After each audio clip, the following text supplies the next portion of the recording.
que le terrorisme est censé apporter à ceux qui le pratiquent est l'avantage politique, généralement au nom d'une idéologie totale, séculière ou religieuse. Qu'est-ce qui peut pousser un homme ou une femme à se faire exploser en tuant autour d'eux un maximum de civils auxquels ils ne peuvent rien reprocher de particulier ?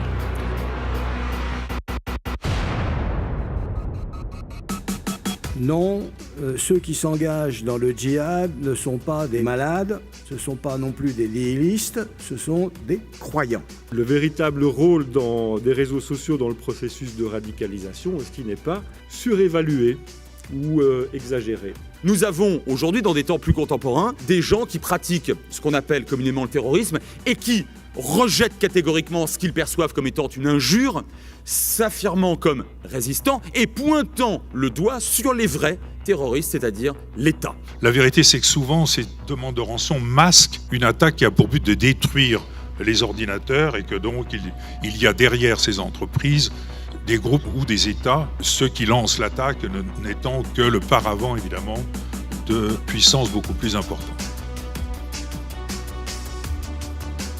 Faire le pari de l'intelligence des gens. Et on est allé les chercher là où se manifestait leur intelligence.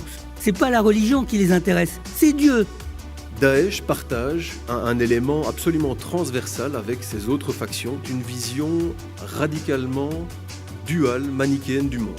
On plante un décor qui d'emblée présente un monde occidental oppresseur qui se dresse face à un monde musulman oppressé.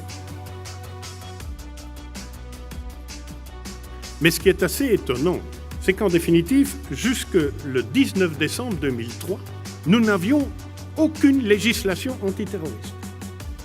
Le terrorisme n'était pas connu dans notre droit comme une infraction. Juste après les attentats à Paris à Charlie Hebdo, les chefs d'État et de gouvernement de l'Union européenne ont donné un peu une feuille de route sur les sujets prioritaires qu'on devait travailler. Ce sont les questions que nous nous posons en faisant notre métier. Et nous faisons de notre mieux en conscience, sachant que nous travaillons sous les contraintes du direct, du 24 heures sur 24, 7 jours sur 7, de la concurrence. Nous vivons sous une menace terroriste majeure. Et cette menace terroriste, qui n'a cessé de s'amplifier, de grandir, elle va durer. Et nous devons nous faire à l'idée que ce combat, cette lutte, vont s'intensifier pour les mois, les années qui viennent. 70 ans de paix, sur le sol français, sur le sol belge, d'autres pays, aux yeux de l'histoire, à l'échelle de l'histoire, jamais nous n'avions connu une telle période de paix. C'est pour ça que la question est légitime.